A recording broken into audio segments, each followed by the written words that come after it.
Hey, everybody. Glad we could get back together. It's been almost 6 weeks since we put that first blog piece out. And as I was thinking about this conversation today, we were in COVID mode, for lack of a better word, for 2 or 3 weeks before we even got together and wrote the blog, the first one.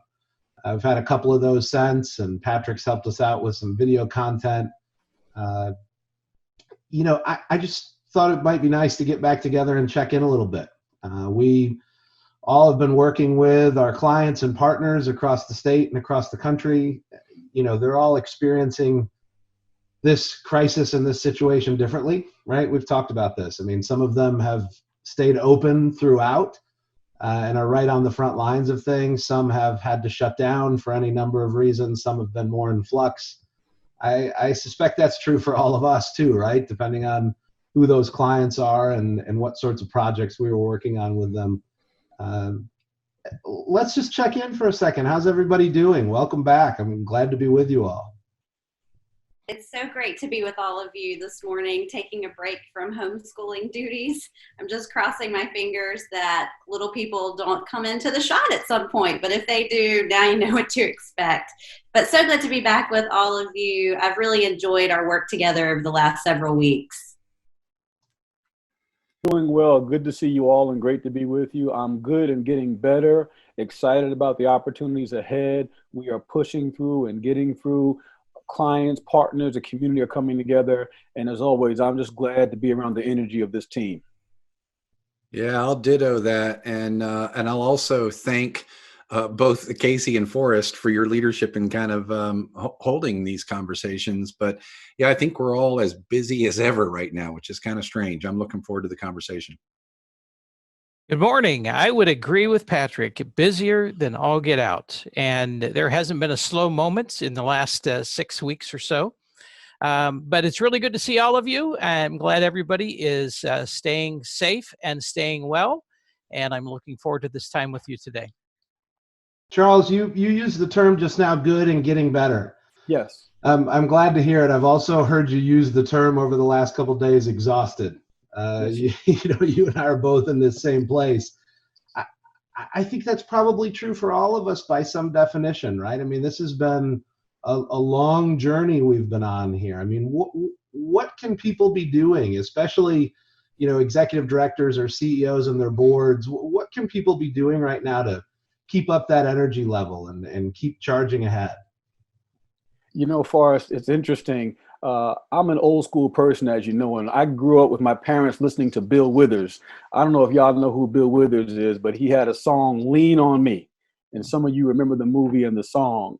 And if there were a theme song for nonprofit EDs and boards right now, it's Bill Withers' Lean on Me, because that's what I see them doing. I see them leaning on each other, relying on each other, engaging each other. During this time, I am seeing boards and CEOs come together and bond like I have never seen before. I mean, they really are counting on each other, holding each other up, and creating that space where they are also saying we're exhausted, but we are pushing through. And I'll tell you something interesting as well, Forrest. What we're finding is it's actually more efficient now. And here's what I mean by that. What a lot of boards and EDs are finding is not the work that's exhausting, it's the uncertainty that's exhausting. It's the waiting that's exhausting. And what they're doing to deal with that is they're doing some action. They have some micro wins, as we call them. In other words, they're not trying to figure out what's going to happen in the next year, what's going to happen in the next week, in the next day, in the next 3 days. And those small wins are giving them the energy to keep going. Patrick, you're the leadership coach among us, right? I mean, this sounds like something I heard in the video you did with Madeline just a little while ago about shared leadership, right? This sort of sharing the burden. I mean, what am I hearing that correctly in what Charles is saying? I mean, what's this look like from your perspective? Yeah, I loved Madeline's answer on shared leadership. And before I get to that, I want to chime in. What Charles said when you said the word exhausted, I was coaching a client yesterday. One of the first things she said to me when I said, "So how's it going?" Her word was, "It's exhausting." And then the next thing she said was, "I feel like things like we can't move fast enough." We spent the next 5 minutes or so unpacking what all they've actually done in a 2-month period. And she was blown away. Like, wow, okay, wait a minute. We have done a lot of things. We've implemented things that would have, pre-COVID days would have taken us 2 years to, committees and task force and thinking it out. And when she actually thought about everything that she had done, she went, no wonder I'm exhausted. And it dawned on me that in a sort of macro way, we're running on adrenaline, like a 2-month adrenaline. And it's wearing down. It's getting tough now to stay in that adrenaline mode. So Charles, you're that comment really resonated with me. And the shared leadership piece is one way to help with that stress and that exhaustion. And that I won't spend a lot of time on it, just to say that shared leadership means I don't have to do everything. Now's the time to delegate, not tasks, but opportunities. Give my staff a chance to do something valuable and meaningful right now. Ask my board chair specifically for something that they can do to help. Most engagement happens when people are specifically asked to do something, and it's trust building and people feel valued, and you're sharing that leadership. So I think it's a good mitigation tool.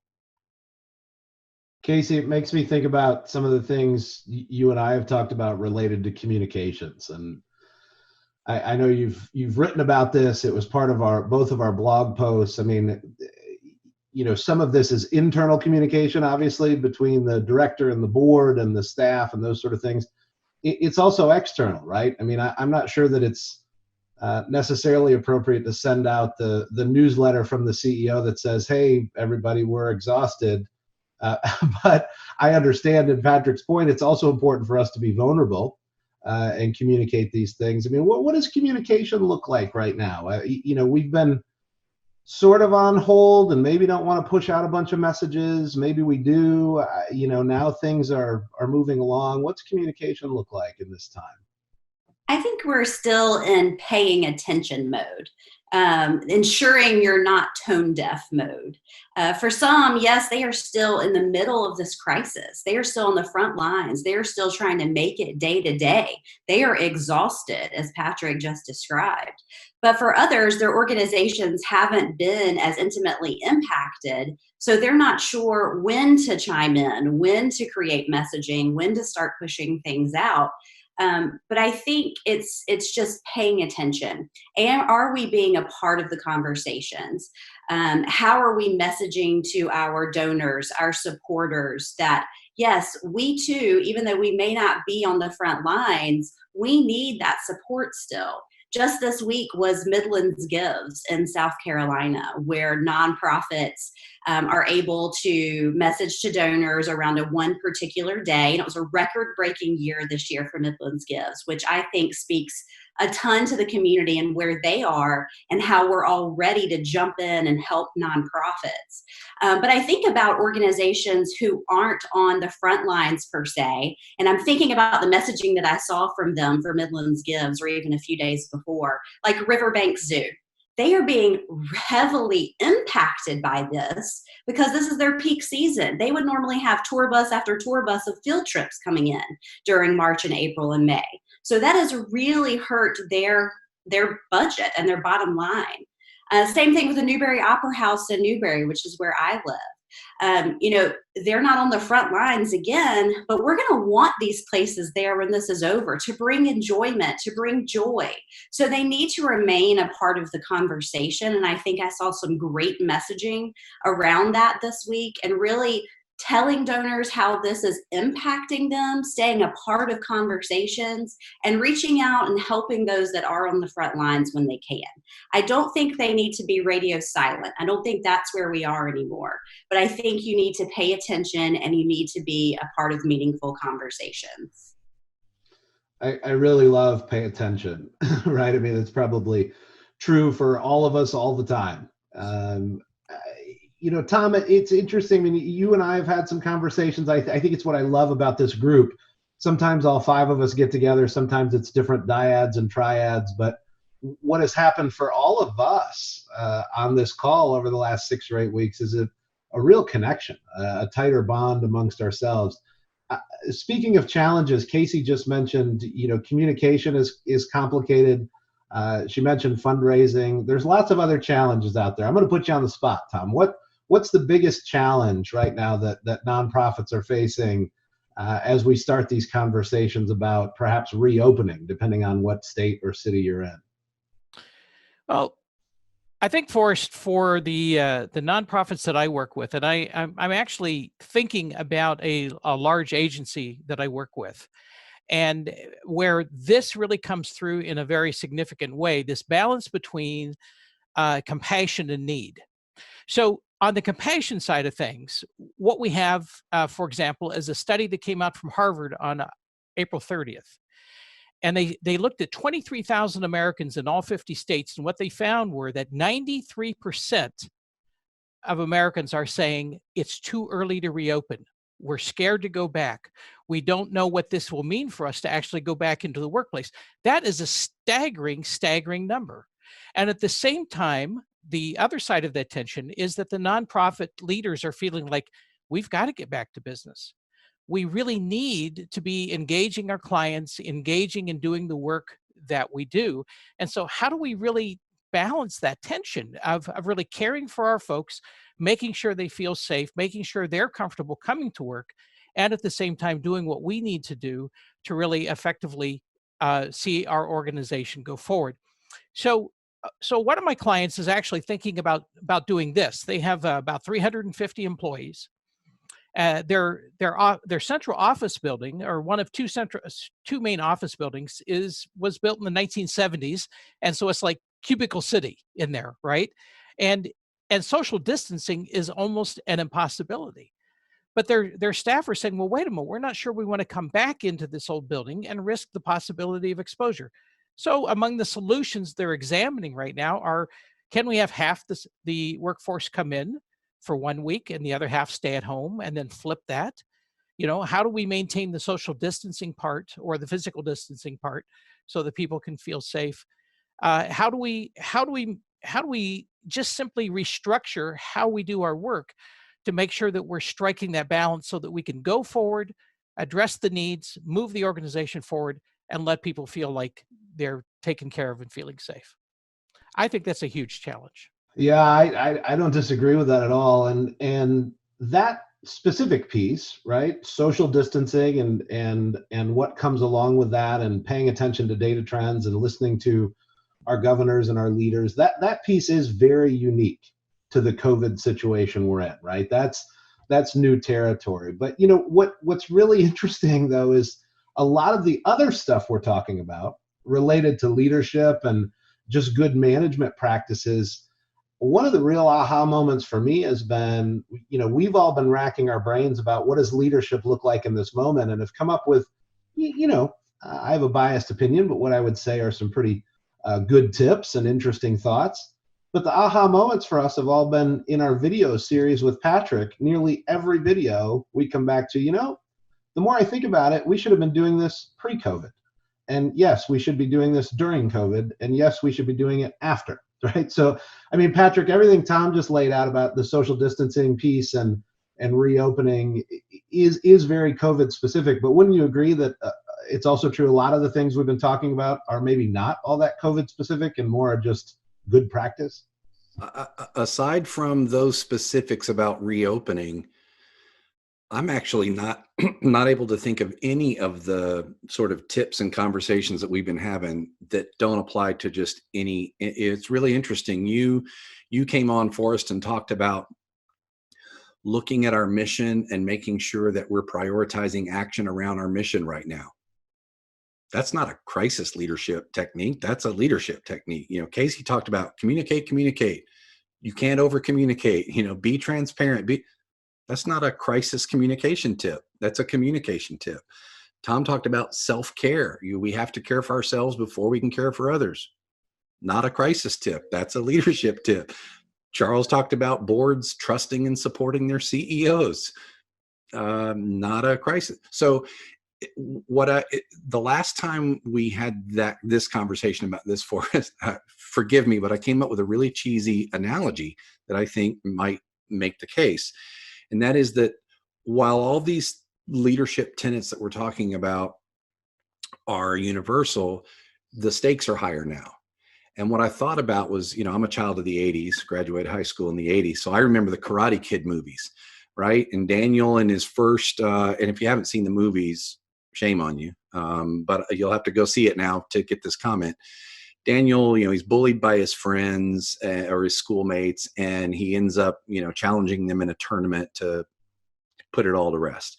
He takes on this Mr. Miyagi, the maintenance man, as his mentor. Miyagi teaches him the family karate. Daniel wins the tournament, all is well. In the sequel, they go to Okinawa, and Daniel is challenged to a fight to the death. And Miyagi looks at him just before they're about to fight and says, Daniel-san, this not tournament, this for real. And that's what it made. The karate's the same. You need to do the same kicks and punches and blocks that I taught you, the same ones you did in the tournament. It's just that the stakes are higher now. To me, that analogy kind of paints it out. We're in a moment where these things really, really matter, not just right now, but they've got implications for the long term. So what I'm coaching leaders is there's a lot we're learning that we didn't have in terms of leadership competencies, maybe partnerships, influence, maybe, board engagement and those kinds of things. And it's being illuminated.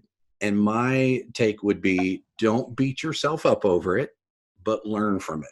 I think journaling right now is really important about what we're learning and what we can carry through so that the next crisis, and there will be one, these things are more developed. So a lot of what we're talking about are things that develop over time, and right now sort of tests how well we've got them developed, but the stakes are high. Yeah, they are. And I'm smiling, Patrick, and probably Tom is too. 10, 12 years ago, maybe, when I was at the South Carolina Campaign to Prevent Teen Pregnancy, we were doing some leadership training for our senior leadership team. And Tom connected me to somebody who's now a mutual colleague of ours, Mike Wagner from Iowa, who was going to do this leadership training for us. And I remember in my initial conversations with Mike, much like any of us, have initial conversations with our client, I said, Mike, what do we need to do to get ready for this leadership training? And he sent me back a note and said, I need you to buy several copies of Karate Kid and distribute it to the staff to watch. And I remember sending a note to Tom and saying, what have you done? Like, who is this guy you've hooked us up with? So I can attest, Patrick, that I've gone through an entire leadership training based on Karate Kid 1. That's a conversation for a different day. Let me give you another one that we used in a formal leadership program. We actually viewed the entire film. I refer a lot to Apollo 13, the movie Apollo 13. It's not a documentary, but it's really close. It's very accurate. I've actually had the opportunity to talk to Jim Lovell about the movie and its accuracy. And it's a masterclass in crisis leadership. And I would just say the biggest gem that I get out of it every time I think about a crisis is when the flight commander, Gene Kranz, after the ship's oxygen tank has exploded and they're in trouble, Gene Kranz says, what do we have on the spacecraft that's good? And let's deal with this from a position of status. And so I really do think asset thinking right now is really important to what we're doing. Yeah. If I could, I want to go back for just a second in terms of this idea that we were talking about. So much of what we need to do is what we already have been doing at one level or another. I so completely agree with that. The one thing I want to be very careful of, though, is that we don't suggest to people that this is not an absolutely incredibly novel situation. That we get that part, that none of us have ever been there before. I mean, unless we're like over 100 years old and we went through the Spanish flu epidemic, and I don't think any of us are that old, and I'm the oldest of the group. Unless we've been through that, we've been through nothing since that time compared to what we're going through right now. It's now comparing to the Great Depression in terms of unemployment. It's now comparing to the Spanish flu and perhaps worse in terms of epidemic. what I think is what we're trying to say here is don't forget what you already know how to do, and to not be afraid to think all of a sudden that because everything is new, that I don't know what to do, I don't have the tools. And I loved what Patrick said about really building on the assets. The fact is that you do have the tools. They're there. And sometimes we have to take a step back and say, okay, so what are the tools we need to use here? And so I think that's, at least as I hear this, I think that's what we're trying to say. Yeah, I think that's exactly right, Tom. And using the tools and the assets we have, and or back to some of these shared concepts, finding the people in our circle who do have them, right, and bringing them in closer. I really resonate with this. The stakes are higher part that Patrick was mentioning. My old baseball coach used to say pressure bust pipes. And I mean, the stakes are higher here. The lights are brighter. The decisions all matter, but so many of the tools that we have in our toolbox are the same if we remember to use them.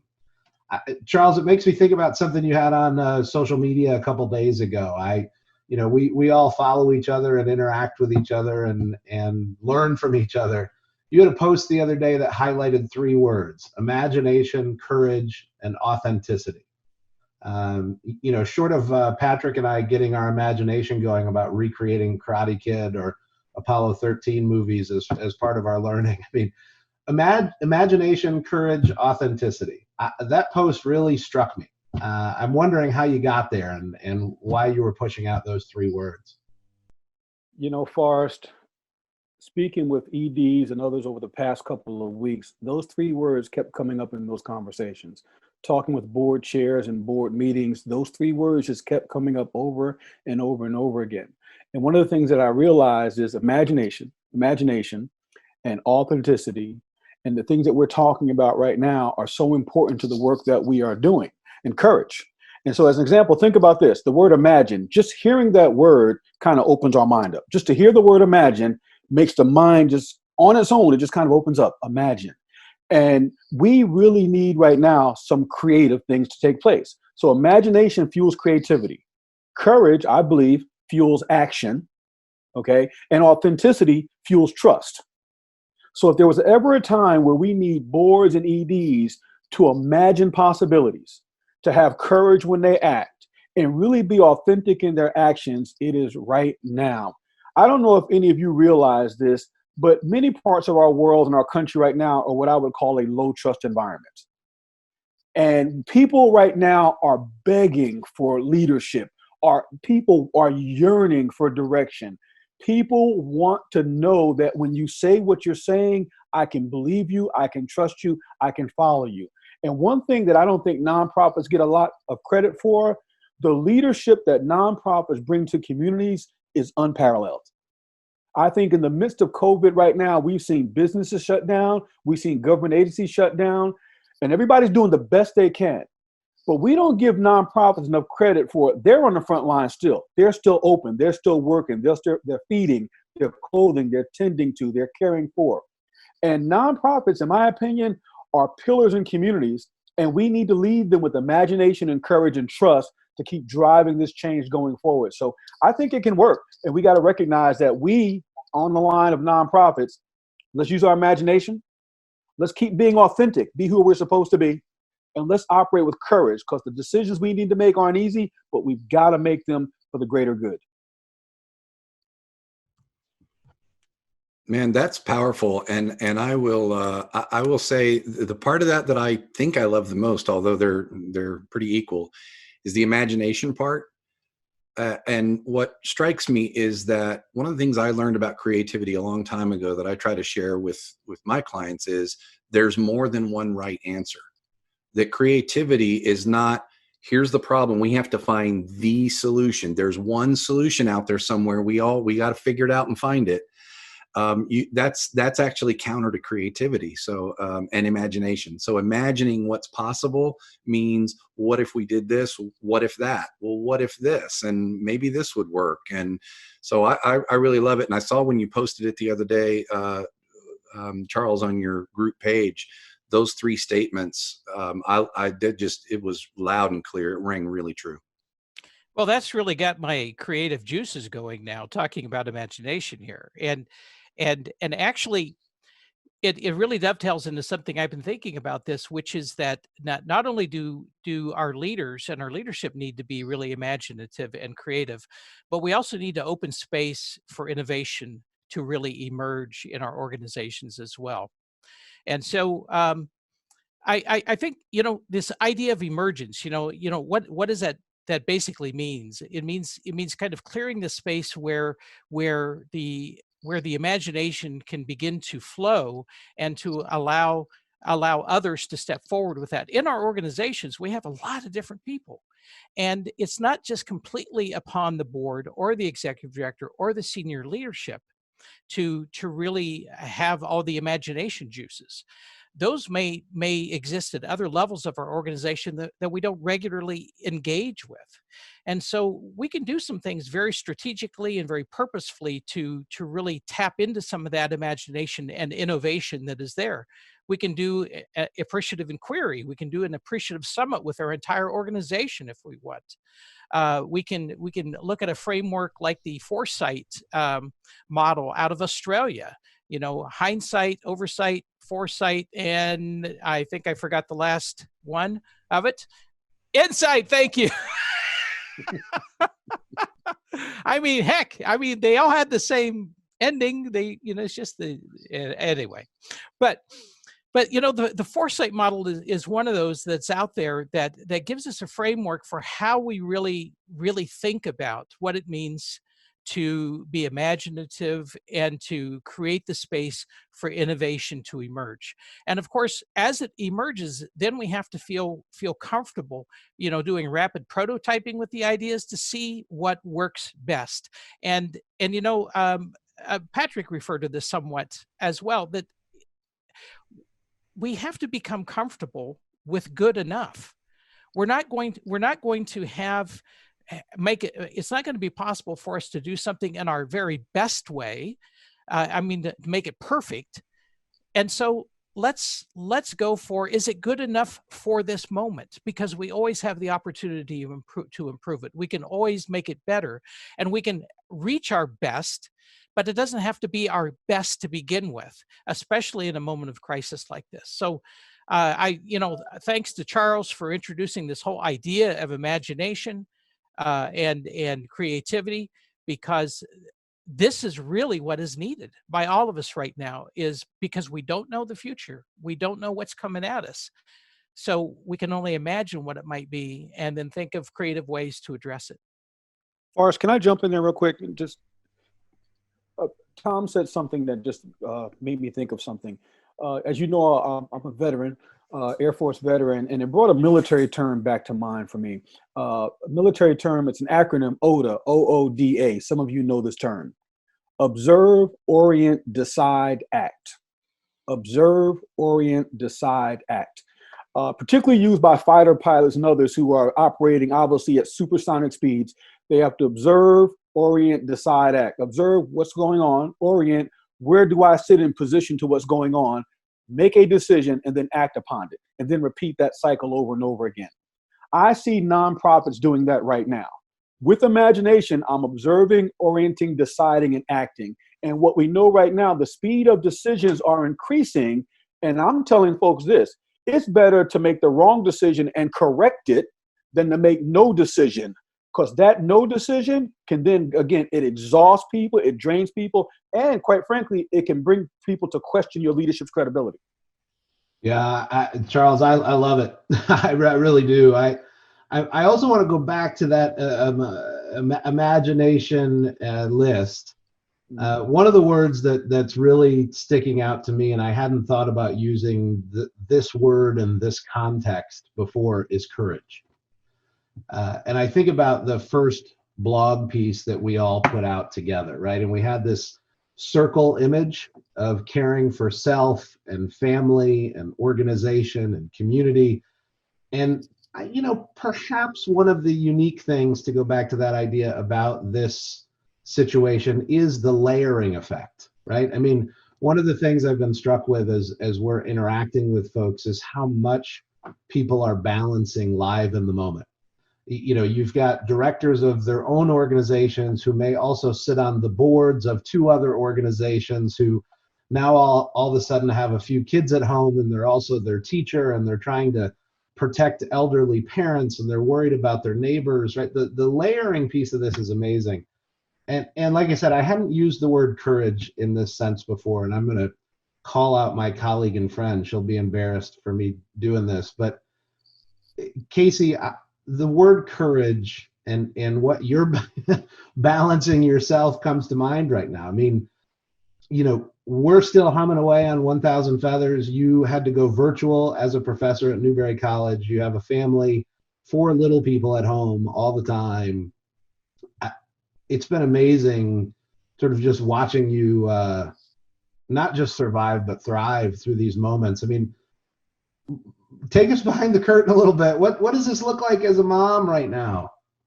Ooh, I'm surprised you used the word thrive. Thank you. It does feel much more like a survival mode. I think it's as messy as you all think it might be.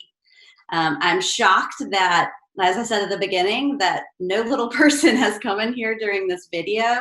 I mean, I've literally had to lock myself in my bedroom to try to get any work done over the last 6 weeks, but I don't know if I would use the word courage. There's so many other people that are doing so many harder things right now than I am. So I try to always put it into perspective, but it's definitely been challenging. And early on in the first few weeks, I literally didn't know if I would make it out to the other side.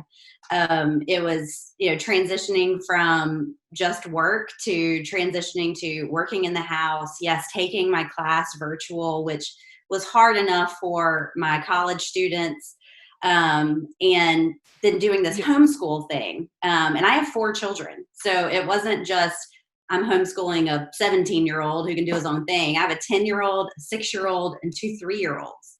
And so it's been a whole different ballgame with a lot of different challenges that I'd never faced before. But I had this conversation, Forrest, with you earlier this week. I think I'm experiencing things that others experience often, right? Without a support system. I have been blessed to have my parents and my in-laws who live right around the corner. Well, my mother-in-law is a nurse, so she hasn't been able to be around my children. And my parents are older and don't want to risk being around my children and us either. And so I've had zero support from them over the past 6 weeks. And I have really felt that. And I knew I was blessed to have all of that in my life, but when it's taken away, you really see what a support system does for you. And without that support, it's been exponentially harder. So the kids never leave the house, nor have I been able to get out and actually go to my office. So it's been hard to transition into, I can work 30 minutes here, and then, okay, a few hours later, I can work another 30 minutes. It's just a totally different work environment. And so I think as nonprofit leaders, we need to understand what our employees are facing. And that's just the reality that we're facing when we're trying to work from home with little people running around. And I mean, right before I got on the call, I'm putting together Lego sets and running school before I ran in here to jump on this call. And so it's just a balancing act that none of us have ever had to really do before. But I love, Forrest, how you said right back at the beginning of this, you had these 4 children before, but now it's like in everyone's face that we're all dealing with all of these different things. And I think one good thing that has come out of this is the grace that we are all showing one another. And I've seen that through our clients. Forrest, I've seen that with you. Thank you. I mean, there's just been a lot of grace for all of us who are trying to balance things that we've never had to do before. It's another good word, right? We've come up with a whole list of words and themes and topics here. Patrick, I'm struck as I'm listening to Casey. You and I were on a call recently with 100 CEOs from across the state of South Carolina talking about, I'm still using quotes here whenever I say reopening because it means such a different thing to different people. I mean, a lot of what came up on that call were things about safety, right? And concerns for bringing our staff back, and concerns for bringing volunteers back. And what does it mean for our staff that don't have childcare? Especially with kids not in school, all those sorts of things. I mean, we chatted a little bit after that call was over, and I was struck by some of your observations. I'm going to put you on the spot. What did you think of that call? What did we learn? We learned that we really don't have a single guide to tell us what we need to do next. We broke into Zoom breakout groups with these CEOs, and in every conversation, it was all over the place. I mean, when you ask nonprofit leaders, what's your plan for reopening? It was everything from we never closed to late June to we're going to use the AB schedule that Tom talked about a little while ago and start rotating our staff. I mean, it was all over the place. Safety questions were all over the place.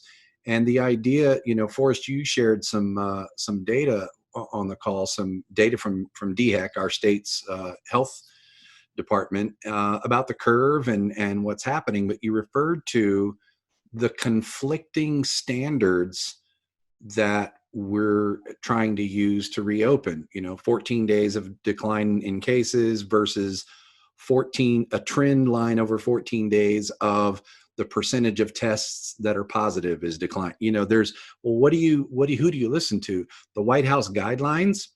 I mean, a lot of people I talk to think, yeah, those make pretty good sense, but the states are, some are following, some of them are not, just totally ignoring them maybe, because then we have our governors and their own guidelines for reopening that we have to listen to. Even mayors of cities are doing kind of their own thing sometimes in terms of policy. Some of our nonprofits have national organizations that they sort of report back up to. They've got guidelines and policies. Boards are seeing things differently. And then there was the really interesting concept that somebody brought up that, hey, we can follow guidelines all we want, but if our volunteers aren't ready to come back, if our employees don't feel safe coming back, guideline, schmeidline, what do you do? And so I wrote down actually some of the top points, and I'll go through them real quickly. I wrote down some of the top points I got out of yesterday. Number one, I just mentioned multiple decision points, data points that we've got to pay attention to make a decision. Second, that this varies by CEO, by nonprofit. It's not a one size fits all reopening, just like the country isn't. Third, this is a positive thing. We're learning, I think, that we can move fast when we need to. I referenced it earlier. We're all talking to people who have done things in the last 2 months that would have taken 2 years at least to do before. So when we need to, we can create speed. What are the implications of that? Charles and I talked about the trust formula about, high trust equals fast speed and low cost. Are we trusting more now because we have to? That was a question I had. Another one, liability. I mean, we've got questions about, okay, so we don't reopen according to guidelines, and employees, will we get sued because we haven't followed the guidelines and reopened and now we don't have a job? Or what if we do reopen and I don't want to come back to work yet? Or what about I come back to work, I get COVID-19 because maybe the safety guidelines weren't followed. Is litigation going to be a big deal? I think we're all wondering those things.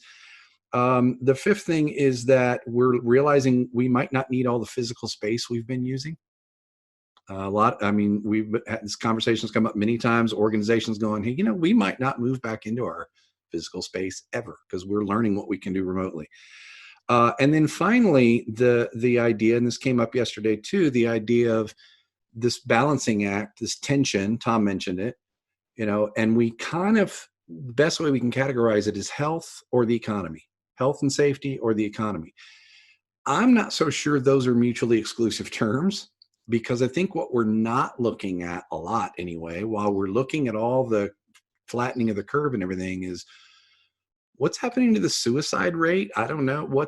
I know that several of us are working with a number of domestic violence clients, and they are telling me spike, like child abuse. I'm hearing, I was talking with some, the cases are worse in some cases. They're going to have lag indicators and have a wave later. Poverty causes sickness. mental health problems that are going to come out of this. A lot of that data we won't know for a long time.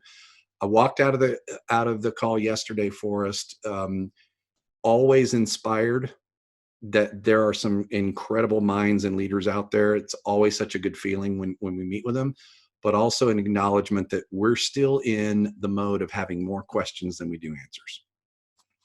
Yeah, I remember vividly from the first blog we did, we wrote the words, "There's more than one path forward," right? And that was true 6 weeks ago. It's still true today. And everything you just said, there's all these questions circling. There's no uniform guide, right? There are lots of different guides floating around there, and different people have different thoughts and different opinions. But it's also true, Tom, and you and I have talked about this, that by any measurable definition, we can't just hunker down and wait for this thing to quote unquote go away, right? I mean, there are varying interpretations of, will there be a spike, or has the curve been flattened, or when's it going to decrease, or those sort of things. But this isn't anymore. I think all of us are coming to the realization that it's not just going to disappear. Right. So I'm Tom, I'm directing this at you, but I want to hear everybody's thoughts on this. Given all these challenges that are circling, what's the most important thing? Give me one thing leaders and organizations can do in this moment as they move forward into the next 6 or 8 weeks. Really good question, Forrest. And I think that I'm going to go back to something that I heard earlier, and from Casey and from Charles and Patrick, around this idea of courage. I think that in this moment, the leaders of our nonprofit organizations we work with, nonprofit leaders across this country, really need to have courage. Courage to do what they know that they need to do for their organization in this moment, regardless of what anybody else is doing out there. Guidelines are great. Information is always very, very useful. We have to process it. We have to think about it.